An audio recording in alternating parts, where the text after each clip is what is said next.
Ici Clément pour Code Brut, bienvenue à ce cours sur le détachement émotionnel. Ok? Cours super important, un module vraiment d'une importance capitale. Jusqu'ici, on a construit les bases, ok? Dans les précédentes vidéos, on a construit vraiment la partie immergée de l'iceberg, le terrain, ok? Pour que le terrain soit fertile, la partie émergée de l'iceberg que il n'y aura que toi qui verras, mais qui va forger ton identité. Tu as récupéré ton carburant, ton corps, le mental, ok? Tout ça, c'est posé. Niveau dopamine revenu à zéro, on est bien. Tu as le contrôle sur ta vie, sur ton corps, sur ton esprit. On a posé ton identité, les bases. OK? Maintenant, on entre dans l'arène, le rapport aux femmes. C'est exactement que la formule identité, code, femme prend tout son sens vraiment concrètement. Parce que jusqu'ici, comme je l'ai dit, on a construit les bases, ton identité, même avant les fondations, le terrain. Le terrain, c'est quoi? Je vais le répéter, c'est tu ne peux pas construire un immeuble ni des fondations sur un terrain boueux ou sablonneux. Tu dois construire sur un terrain rocailleux, diamantifère, solide. C'est la partie immergée de l'iceberg. C'est vraiment ta construction identitaire, qui tu es, tes principes, tes valeurs, tes limites, qui tu es en tant qu'homme. Le contrôle de ton esprit, tes automatismes, etc., etc., etc. Ton mindset. Bref, tout ce qui fait que tu vas pouvoir vraiment être solide sur tes appuis. Aujourd'hui, on commence à faire la bascule dans les codes, ok? C'était ton identité, maintenant on passe dans les codes, vraiment. Donc là, ça va être comment on commence à voir vraiment la construction des murs, les fondations et surtout, on commence à voir la partie euh, immergée et non pas, ouais, la partie qui se voit de l'iceberg, quoi, ok? On est vraiment à ce niveau-là. Donc avant de parler de technique, de conversation, de lecture d'une femme, on va poser un socle qui est vraiment essentiel, celui du détachement émotionnel.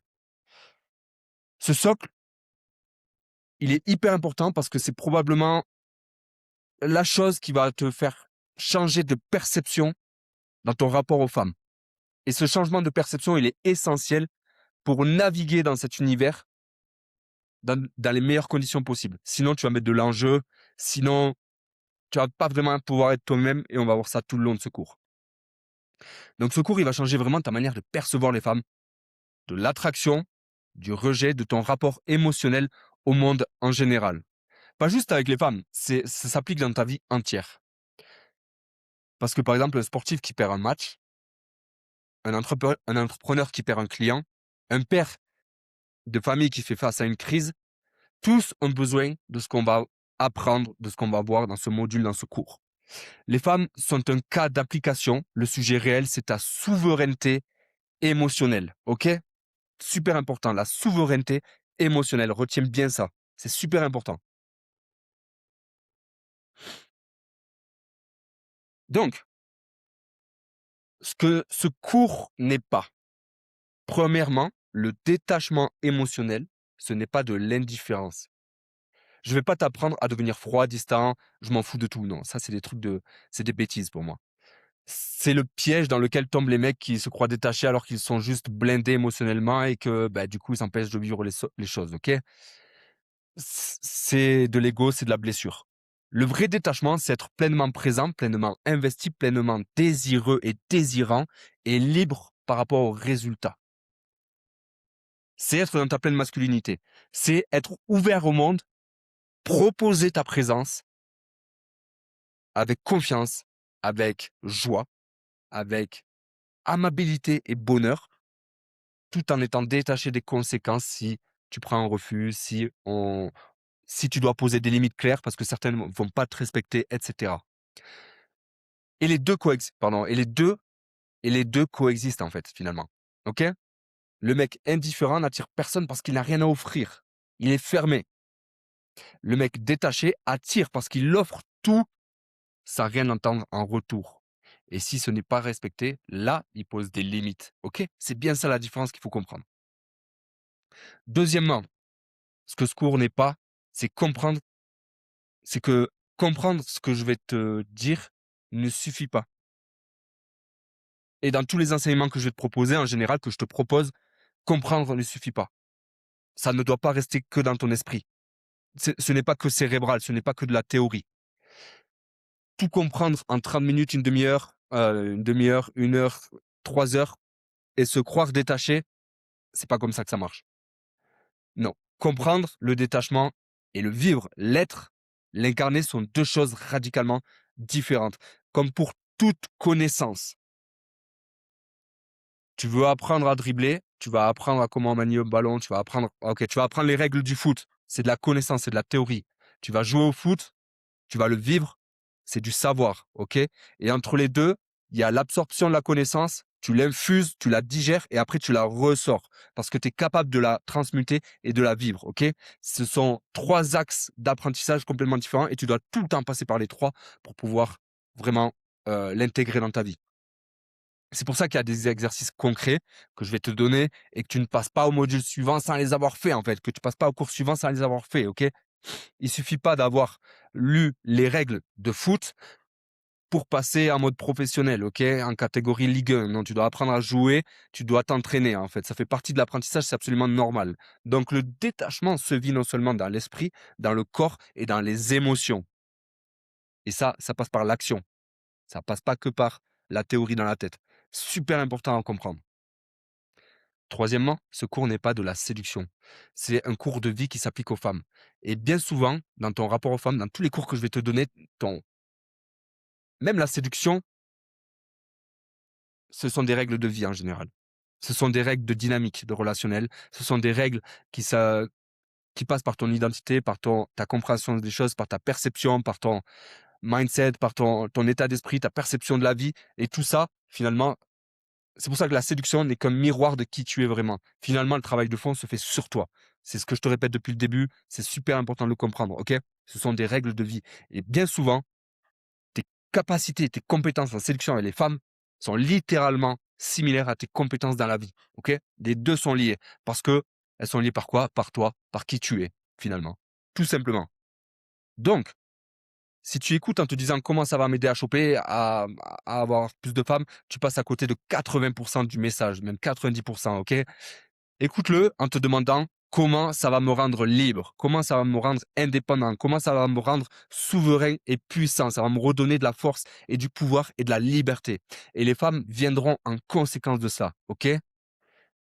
Tu connais la formule code brut? Identité, code, femme, toujours dans cet ordre-là, jamais l'inverse. Super important. Mathieu, sois le bienvenu. Benjamin, sois le bienvenu. On est sur un cours méga, méga, méga, méga, méga, mais méga, méga, méga, méga, méga important. Aujourd'hui, on fait le switch entre l'identité. Jusqu'ici, on a vu vraiment c'est quoi l'identité, c'est quoi les routines, c'est quoi qui vous fait être dur vraiment et qui vous font la partie submergée, enfin immergée, que personne ne voit de l'iceberg, vraiment le terrain fertile et diamantifère. Et là, on commence à faire le switch mentalement pour comprendre comment on implémente ça dans tes relations, dans vos vies avec les femmes, OK? C'est super important. Donc ce cours est vraiment le switch entre votre identité et le game réel après qui va venir avec les femmes, avec votre dynamique relationnelle. OK? On en est là concrètement. Donc ce qu'on va voir à travers ce cours, ce sont les principes fondamentaux du détachement émotionnel. Pourquoi tu es bloqué? Comment fonctionne réellement l'attraction? Ce que tu dois être, incarner, vivre, être libre. Et comment agir depuis un état de liberté sans être dans le besoin? Parce que c'est tout le paradoxe. Comment tu peux vouloir une femme et en même temps ne pas la vouloir? Enfin, c'est un paradoxe, c'est un non-sens. Donc on va voir ça. C'est super important parce que c'est souvent le switch ici qui va te permettre de débloquer tout le reste. Et à la fin, tu vas avoir des exercices concrets qui vont te forcer à vivre ce détachement réel. Let's go, on y va. Donc, partie numéro 1, ne pas être needy. Needy, need, besoin. Traduction de l'anglais. Need, besoin. Ne pas être dans le besoin. Le principe fondateur de l'attractivité, c'est quoi? C'est que ton attractivité est inversement proportionnelle à ton niveau de besoin. C'est-à-dire que si tu es dans le besoin, si tu es dans la demande, si tu es dans le besoin, c'est repoussant. Tu dois être libre, tu dois être indépendant, tu dois vraiment proposer sans demander.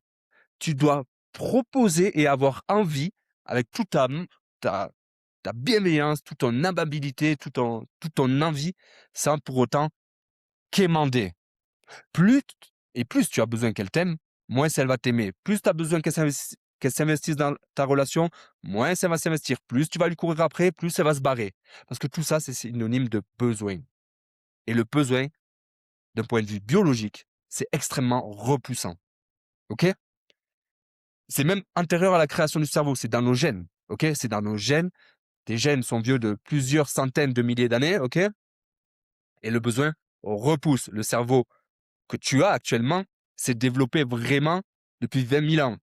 Avant, il n'était pas du tout comme ça, ton cerveau. Avant, c'était vraiment des codes primals qui régissaient ta vie. On en est exactement là avec le besoin, OK? Et ça, c'est pas un comportement qu'on peut masquer. C'est un état intérieur que les femmes détectent instinctivement, que toute personne est câblée pour le détecter parce que ça fait partie de la biologie et de la nature. Avant même que tu ouvres la bouche, tu sais si quelqu'un est dans le besoin. OK? Tout ton corps, tout ton magnétisme, tout ton aura, tout ton langage corporel, toute ta personne crie libre ou besoin. 0, 1. Il n'y a que 2 modes. C'est binaire. OK? Tout simplement. Ce que être needy, vous entendrez souvent ce mot needy, OK? Ça vient des termes anglais, de je sais plus quoi, de tout ce qui est mastery, je sais pas quoi là. Toutes les techniques de séduction et de drague qui ont été inventées dans les années 90. Être dans le besoin, c'est quoi? La neediness. C'est quand tu places la perception des autres au-dessus de ta propre perception de toi-même. Je répète, c'est quand tu propres ta propre perception des autres au-dessus de ta perception de toi-même. C'est-à-dire que les autres sont là et toi tu les regardes comme ça. Voilà. Donc tu es tout le temps en demande, tu es tout le temps en besoin. Ça, c'est un bon schéma, ça, tu vois? Les autres, ils sont là, tu les mets sur un piédestal et toi, tu es tout le temps en demande.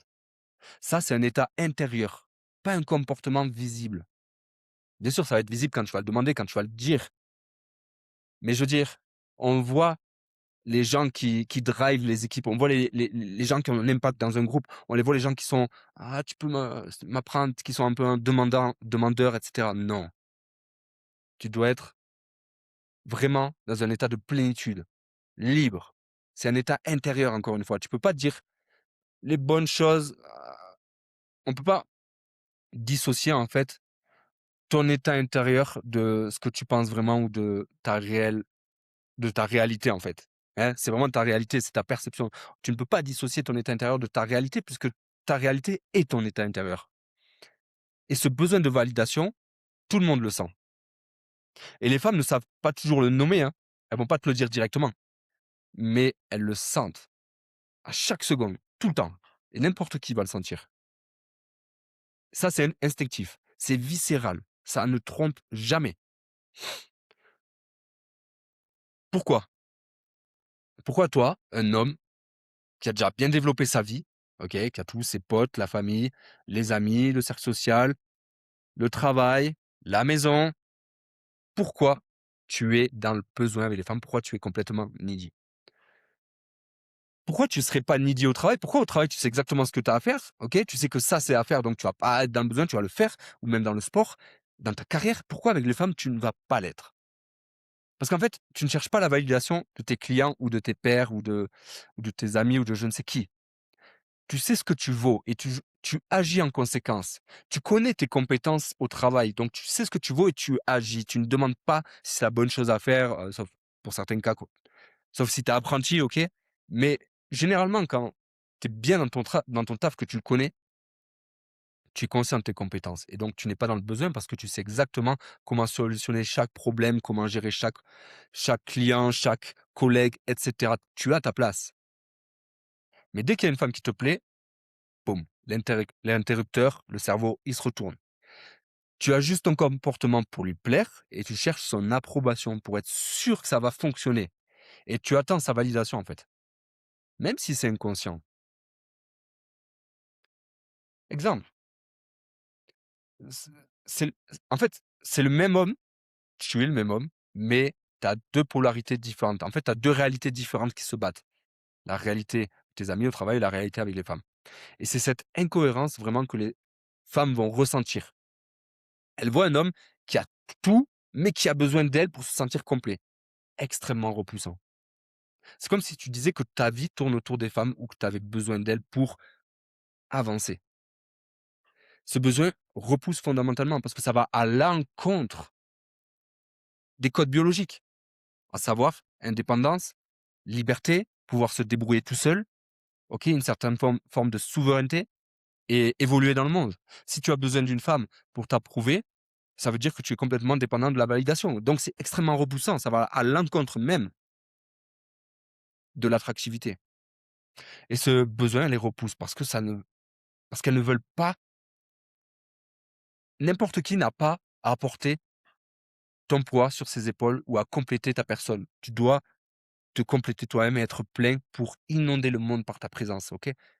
C'est super important et parallèlement, plus tu vas être en capacité de le faire, plus tu vas devenir libre. Parce que plus tu vas récupérer du pouvoir. Exemple qui va te parler directement. En France, tu as la sécurité sociale. Tu payes tous les mois 400, 500 € ou 300 € déduit de ton salaire pour dire: «OK, le système prend en charge ma santé». Ce qui veut dire que tu as donné ton pouvoir au système pour qu'il gère ta santé. Oui, c'est toi qui vas aller prendre rendez-vous chez le docteur, mais c'est le système qui va te rembourser. Donc, tu as donné une part de ta liberté financière au système pour qu'il prenne ça en charge. Exemple avec la police.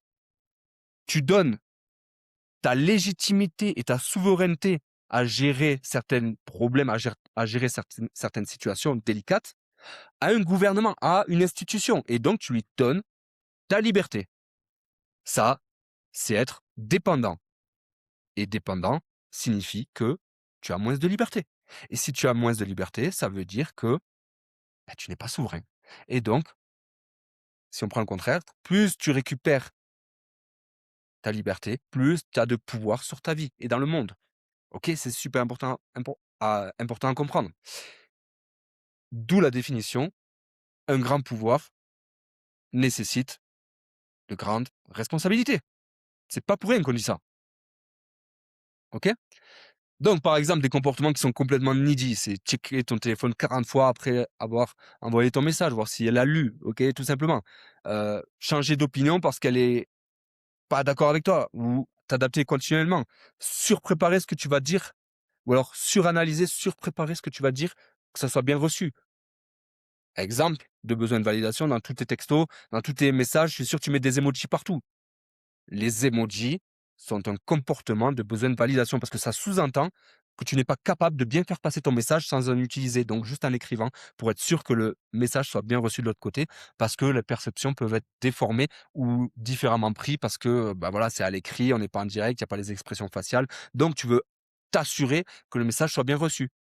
Besoin de validation. OK? Tout simplement et ça se résume qu'à des petits trucs comme ça. Être disponible 24 heures sur 24, 7 jours sur 7. Tu as ta séance de sport, tu viens me chercher? Non, désolé, je fais ma séance de sport. OK?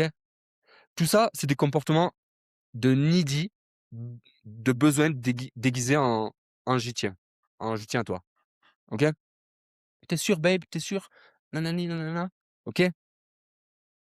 C'est super important. «Qu'est-ce que tu penses de ça? Nanani nanana». Oui, c'est bien de demander de l'avis extérieur, c'est bien, mais il y a une limite entre le besoin et l'indépendance, en fait. OK? Et je suis sûr que des comportements de besoin, tu en connais plein. Je suis sûr que là, si tu fais le point, toi, tu mets la vidéo en pause 2 minutes, tu fais le point en toi, tu regardes tes comportements avec les femmes, même dans ta manière de proposer un rendez-vous, d'écrire 10 messages d'affilée, je suis sûr que tu vas aller voir ces comportements directement. J'ai même pas besoin de te les expliquer parce que c'est tellement contre nature que si tu le regardes avec un œil vraiment froid et analytique, que tu reviens aux bases, à qui tu es, tu vas avoir la dissonance directement. OK? C'est quoi le lien maintenant avec la confiance en soi? OK? C'est que le besoin, c'est exactement quand ta confiance dépend de l'extérieur. On l'a vu dans le module 1, la confiance vient de l'intérieur, jamais de la validation extérieure.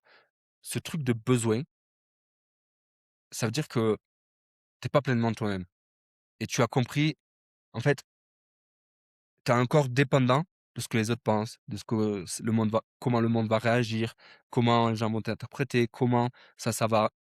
Tu vois, c'est toujours ce rapport au truc extérieur. Inverse ça, parce que la confiance vient de l'intérieur et à partir du moment où tu te remplis toi-même par des actions quotidiennes qui te donnent confiance, tu n'as pas besoin de trucs extérieurs, tu as juste à te valider toi-même, en fait. Donc, être dans le besoin, c'est pas quelque chose de fixe et d'inéluctable ou d'irréversible. Tu n'es pas né dans le besoin, tu n'es pas needy, c'est pas gravé dans ton ADN, OK?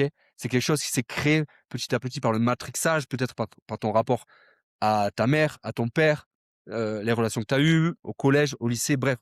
Il peut y avoir tout un tas de facteurs dans ta vie et c'est sûr que ça vient de là, qui ont créé des états internes et ces états internes maintenant veulent te protéger parce que tu as certaines croyances. Ces certaines croyances sont liées à ton cerveau reptilien qui t'influe certains comportements, donc certaines actions, donc certains résultats, et cetera, et cetera, et cetera.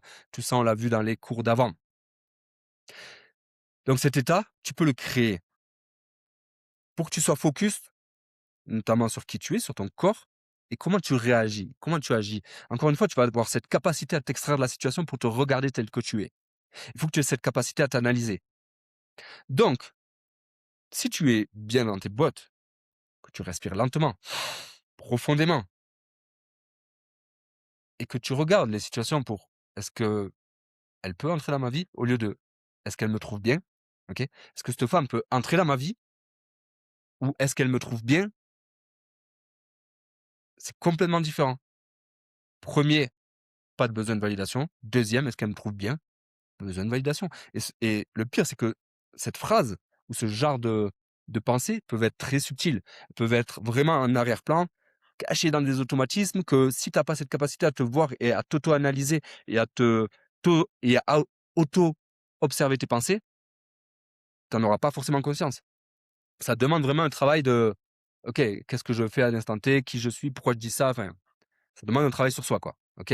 Sinon tu es dans les automatismes et tu le vois pas, en fait. C'est comme si tu avais des œillères de cheval, tu allais tout droit, alors que, bah, le paysage est magnifique autour, quoi. OK?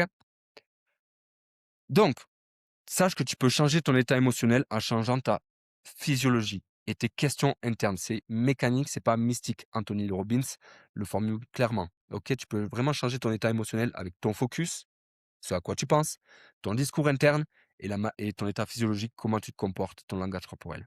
OK? Avant qu'on continue, ce qui suit, c'est vraiment pas pour tout le monde. Si tu t'es déjà dit à voix basse: «J'ai tout dans ma vie sauf une femme bien avec qui partager cette vie», alors j'ai écrit un livre qui te concerne directement. Il s'appelle «Sauf ça». 5 mécanismes, une racine. 40 minutes de lecture. Pas de technique, pas d'exercice, pas de protocole, juste un miroir qui diagnostique et qui découpe les situations réelles. Premier lien dans la description, télécharge-le, ouvre-le maintenant, lis-le. Si tu n'es pas concerné, ignore ça tout simplement. Partie 2 de ce cours, la vulnérabilité comme pouvoir. Et quand on parle de vulnérabilité, on ne parle pas de vulnérabilité à se livrer sur les points difficiles de sa vie, sur pourquoi on est émotionnellement instable, sur pourquoi, on a eu une enfance difficile, sur pourquoi on n'a pas confiance en soi, non. Non, non, non, non, c'est pas ça la vulnérabilité. OK, ça c'est une vulnérabilité, oui, mais qui se travaille pas forcément comme je vais te l'apprendre. Cette vulnérabilité se travaille avec toi, du journaling, avec un groupe d'hommes qui fait du sport de combat, qui sont capables d'écouter sans te juger, vraiment des groupes où tu peux te construire en tant qu'homme, comme en Grèce antique ou les Romains ou des trucs comme ça, tu vois? Vraiment, tu es dans les bains d'eau chaude, tu imagines avec tes collègues romains. Là, ouais, tu peux un peu parler de tes problèmes et encore, ils vont toujours les fais attention, les gens vont toujours retourner les choses contre toi, pas toujours, mais les personnes on sait jamais ce qui peut arriver, OK? La vulnérabilité dont on va parler, c'est que tu ne dois pas confondre, vulnérabilité et faiblesse. C'est super important. Tu as construit des murs émotionnels solides. C'est ce qui t'a protégé dans le business, dans les négociations, avec tes collègues, dans ta famille, avec tes amis, dans les compé dans la vie, dans tout ce qui est compétitif. Ces mêmes murs que tu as construits, ils te coupent des femmes, en fait, littéralement. Une femme ne peut pas s'attacher à un homme qu'elle ne peut pas atteindre émotionnellement. Tu crois que te montrer quel que tu es va te fragiliser? C'est l'inverse, OK? Ce qu'est vraiment la vulnérabilité. Se rendre vulnérable, c'est se mettre volontairement dans une position où tu peux être rejeté. Exemple, aller vers une femme qui te plaît et lui dire qu'elle te plaît. Tu te mets en position qu'elle peut te rejeter. C'est un homme qui est capable de dire au monde: «Je me fous de ce que tu penses. Voilà qui je suis et je refuse d'être quelqu'un d'autre». Ça, c'est de la vulnérabilité. C'est la forme la plus haute de non-besoin, non-needy, neediness. Parce que ça démontre que ton identité ne dépend pas de la réaction des autres. Littéralement, c'est ça que tu dis au monde. Te montrer, te montrer tel que tu es va te rendre attirant. Parce que ça dit à une femme, à la femme qui est en face, cet homme est assez solide pour ne pas avoir besoin de se cacher. Et la vulnérabilité n'est pas le contraire de la force, c'est son expression la plus avancée. Aller vers les gens de manière totalement ouverte, aimable, bon vivant, et prendre le risque de se faire refouler, que ce soit dans un groupe, dans un milieu social, dans des vernissages, aller vers des inconnus, vers des femmes. Tu as un mariage, tu connais pas des gens, tu vas vers eux. Boum, c'est ça la vulnérabilité. C'est offrir sa présence au monde. Maintenant, ce n'est pas aller vers les gens et leur dire: «Tu sais, moi, durant mon enfance, j'ai eu des trucs bizarres qui se sont passés, je me sens mal». Non, non, non, non, non, non. Ça, c'est ta propre vulnérabilité. Ça, c'est ce que tu dois travailler tout seul, dans ton coin, ou alors avec des professionnels ou avec des sports de combat ou avec un journaling. C'est ce que, comme je t'ai dit avant, c'est vraiment ton identité, ça. Ça, c'est le travail sur ton identité. Ça, c'est pas de la vulnérabilité, OK? Ça, c'est de la faiblesse que tu dois renforcer, OK? Et ces faiblesses-là, tu dois pas les dire à tout le monde, OK? C'est ça les c'est ça que tu dois comprendre. Il y a 2 positionnements différents. Au début, être vulnérable, ça fait très mal. C'est pas agréable. Tu vas te montrer tel que tu es, tu vas avoir honte et certaines femmes ne voudront pas de ça. C'est normal. C'est ce qu'on appelle le rite et le prix de passage. Tu dois passer par cette phase d'humiliation pour être en acceptation des conséquences. C'est comme un muscle qu'on déchire pour qu'il se reconstruise plus fort, comme à la salle de sport. Cette période de douleur est temporaire, mais elle est non négociable. Tu ne peux pas devenir un homme détaché sans passer par l'inconfort de l'exposition à ce détachement, et donc au rejet, et donc au non, et donc à l'expulsion. C'est tout à fait normal.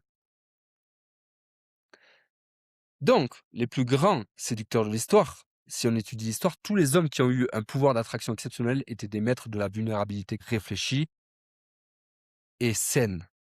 Pas la confession larmoyante, comme on l'a vu juste avant, en brisant la surface. Lisse, vraiment rentrer dans la connexion. Celui qui ose se montrer, qui est vraiment, et qui l'est vraiment, il crée une connexion. Alors que le mec blindé d'une armure ne créera jamais rien, parce que c'est cette armure même qui va empêcher aux autres de se connecter psychologiquement, émotionnellement à eux. OK? Et pense bien que c'est oui, toi, tu te connectes aux femmes parce que tu poses des questions, parce que tu t'intéresses à elles, parce que vraiment tu cherches à en savoir plus, mais réellement, c'est la femme qui se connecte à toi. Parce qu'elle se livre, parce qu'elle te dit des choses, elle te lit, OK? C'est la femme qui se connecte à toi, OK? Tu es l'aimant, tu attires. Donc, tu peux te connecter aux femmes, bien sûr, en l'appuyant émotionnellement, en étant un rocher sur lequel elle peut s'appuyer. Là, elle va se connecter à toi. Tu offres les portes pour qu'on se connecte à toi, mais tu vas pas aller larmoyer, pleurer, OK? C'est toute la différence. Donc le paradoxe de l'investissement, c'est que si tu montres du désir vers une femme, tu montres aussi un degré de besoin, bien sûr. C'est ça tout le paradoxe. Tu vas vers une femme, donc tu montres que tu as qu'elle t'intéresse. Ouais. Et comment sortir de ce paradoxe? La vulnérabilité est la seule chose qui la court-circuite. Quand tu es vulnérable, tu montres du désir et de la force en même temps. Tu dis: «Tu me plais», sans avoir besoin qu'elle te le dise, qu'elle valide en retour. Ça, c'est être vulnérable. Tu exprimes ton intérêt depuis un état de plénitude, pas de manque. Tu me plais. J'apprécie ce que je vois. Je veux plus te connaître. J'ai envie de mieux te connaître. Viens, on va s'asseoir, on va discuter. Non? OK, pas de problème. Bah, ciao. Oui, feu, plénitude. La femme perçoit le désir sans percevoir le besoin. Et c'est ça, en fait. Elle va percevoir ton désir sans percevoir ton besoin. Et c'est exactement ce qui crée de l'attraction. OK? Cette nuance est super importante à comprendre. Donc, la différence, c'est que quand tu dis: «Tu me plais» depuis un état de besoin, tu lui donnes un pouvoir sur toi. Elle sent que tu dépends de sa réponse et ça la met vraiment, vraiment, vraiment mal à l'aise. Par contre, si tu dis: «Tu me plais, j'ai envie de toi» depuis un état de liberté, tu partages une information. Elle sent que tu es solide, que ça marche ou pas. Et ça la rend curieuse. Ça attire. C'est une même phrase, même intention, mais un état intérieur complètement différent. Et donc des résultats opposés. Ton désir pour elle n'est pas une dette qu'elle te doit. Est-ce que tu comprends bien ça?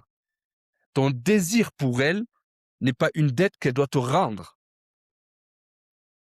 C'est ça l'état de besoin ou de non-besoin. C'est une information que tu partages librement en fait.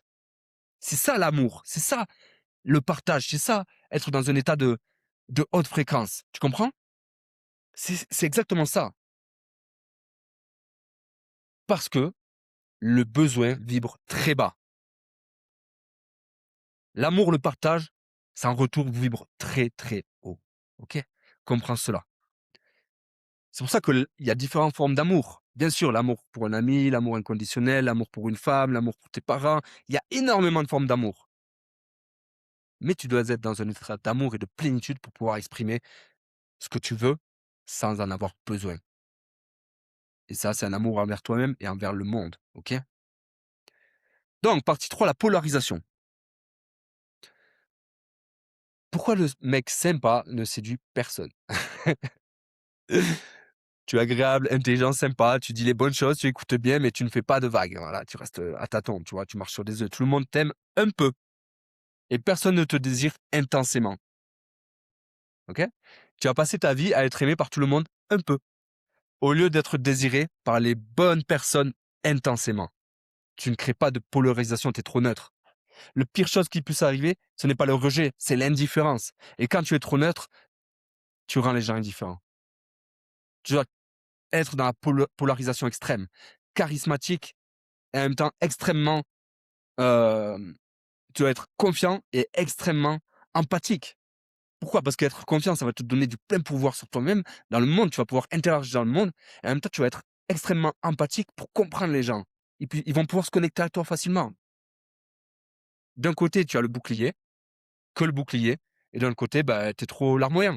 Non, et si tu es au milieu, beh, tu as juste aucun des 2. Tu es neutre, voilà, il y a rien qui se passe.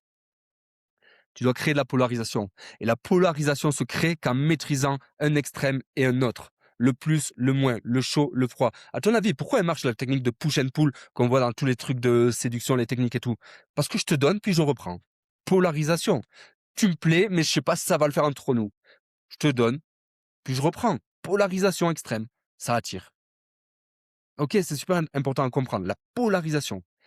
La polarisation, c'est exprimer tes pensées, tes vérités, tes limites en te rendant vulnérable. En prenant le risque que ça soit mal perçu. Il y en a, ils vont te détester. Il y en a d'autres, ils vont t'adorer. C'est ça de la polarisation. Quand tu dis à une femme qu'elle te plaît, qu'elle te plaît, tu polarises. Quand tu taquines une femme, tu polarises. Quand tu portes un costume sur mesure, tu polarises. Quand tu dis à une femme en retard de ne plus jamais être en retard, tu polarises. Et ouais, les limites, ça polarise.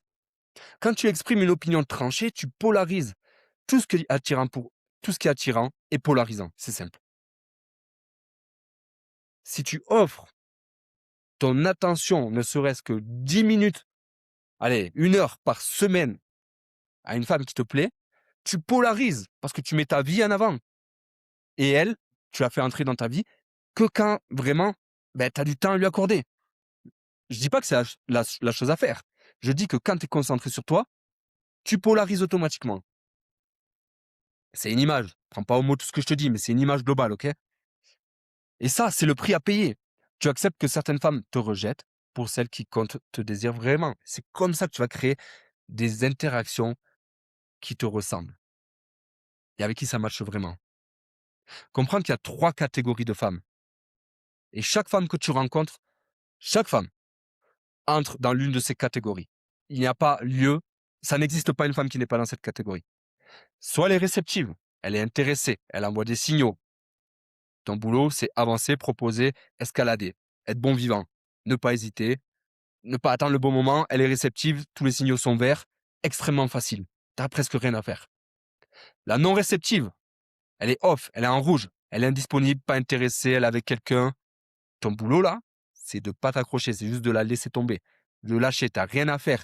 Aucune technique, aucun mot, aucune stratégie ne changera ça, ou alors ça prendra beaucoup de temps, tu acceptes et tu passes à la suivante.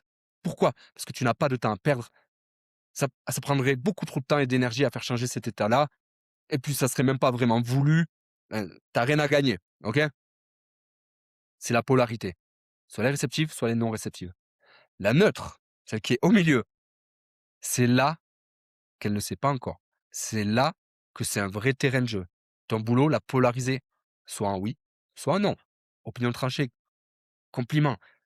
Enfin, pas compliment, mais si, tu peux complimenter si c'est vraiment ressenti. Mais ne complimente jamais sur sa beauté ou quoi. Fais des compliments sincères sur sa tenue, comment elle se comporte, sur le comportement, sur comment elle agit avec toi, etc., etc.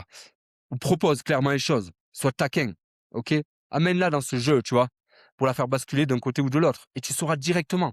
Si elle est neutre, la femme, si tu la sens neutre, propose-lui d'aller boire un verre. Tu verras, c'est juste vous deux. Et tu dis, non, non, non, non. On sort du boulot. Il y a juste toi et moi. J'ai envie qu'on passe un moment ensemble. Tu polarises. Elle va te dire oui ou non. Tout simplement. Et tu sors du neutre. C'est ce qu'il te faut. Donc le vrai game en séduction, il se situe pas avec celles qui sont réceptives ou non réceptives, parce que réceptive, c'est du pain béni. Non réceptive, t'as rien à faire. Le vrai game, il est de faire passer les femmes qui sont neutres en on ou en off. C'est tout. Et pour ça, tu as juste à être bon vivant, proposer et mettre tes intentions au clair. Donc être vulnérable. OK? Par exemple, et c'est exactement ça, être vulnérable. Elle est neutre.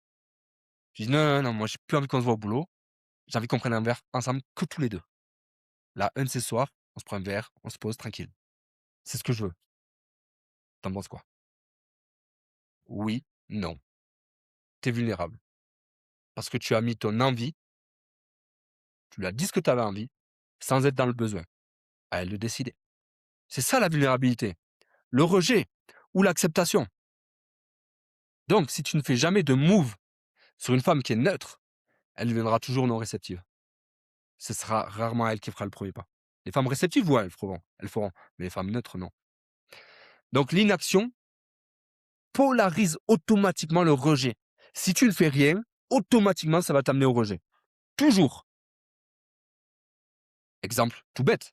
Ne propose rien à une femme que tu sais pas vraiment ce qu'elle veut avec toi, ça ne mènera à rien.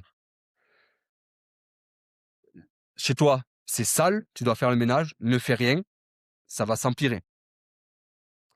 Il y a un problème dont tu dois parler, avec ton boss, avec un ami, peu importe, il y a un problème, tu ne fais rien, ça va accentuer, ça va mener au rejet. Toujours. L'inaction est la pire chose à faire. Ne rien faire est la pire stratégie. Et dans tous les cas, n'importe quand, tu ne manques pas de femmes qui pourraient, en fait, faire ça.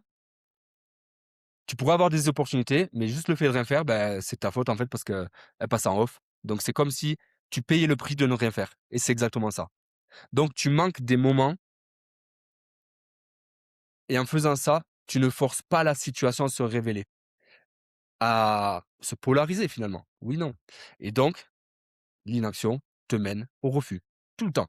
Et chaque femme neutre, qui reste neutre, est une femme que tu as perdue par inaction.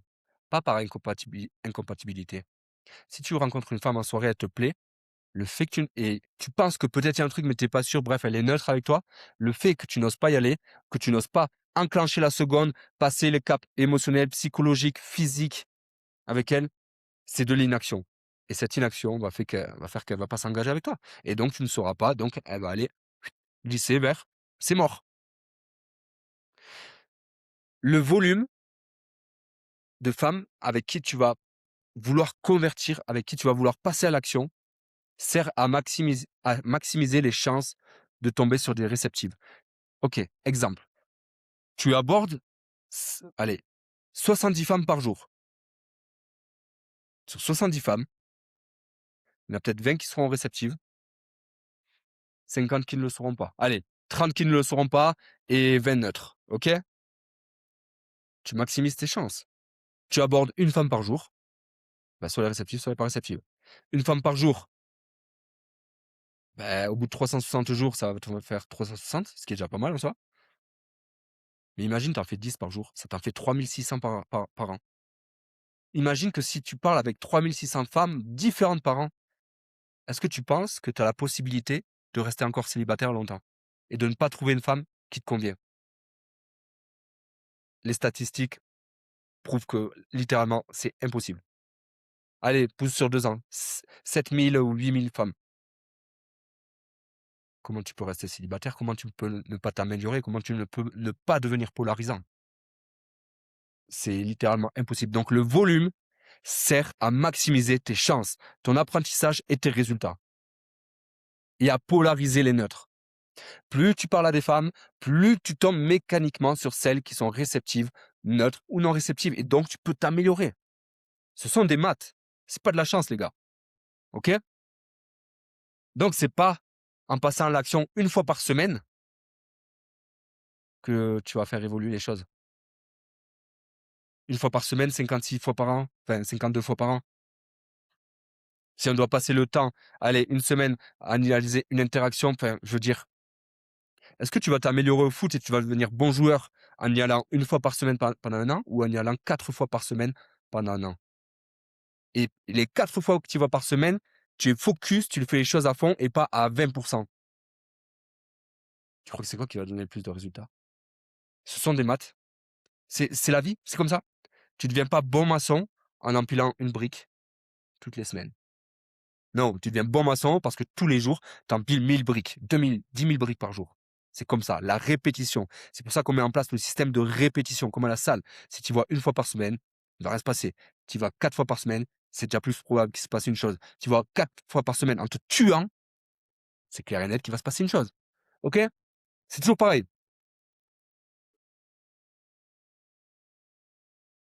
On va s'arrêter là pour ce cours.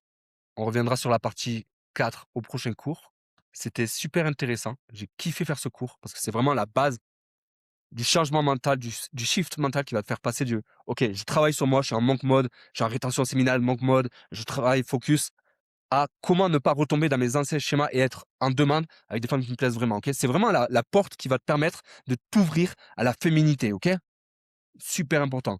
Sache que même toi, en tant qu'homme, tu pourras être plein que quand tu maximiseras ton masculin et ton féminin. C'est pas en maximisant ton côté masculin, je suis robuste, je fais du sport de combat, je suis un mur, je suis là, je suis un roc, que les femmes vont pouvoir se connecter avec toi ou que n'importe quel humain pourra se connecter avec toi. Parce que tu es trop dans un extrême. OK? Et c'est pas possible. C'est juste impossible. Ça va te fermer des portes. Pareil, si tu es trop féminin, ça va te fermer des portes. Tu dois maîtriser les 2 extrêmes. OK? Donc super important. Si tu fais partie de ces hommes, les amis, le boulot, le sport, ils ont vraiment tous ces hommes-là. Sauf ça, tu sais que les techniques de séduction, ce n'est pas ça qui va vraiment t'aider, OK? À avoir une relation saine, mais que tout part d'un travail sur toi. Parce que tu as compris qu'il y a peu ce pan de ta vie à finir t'améliorer pour poser la dernière brique à l'édifice. Sache que j'accompagne quelques hommes là-dessus avec mon académie Code Brut.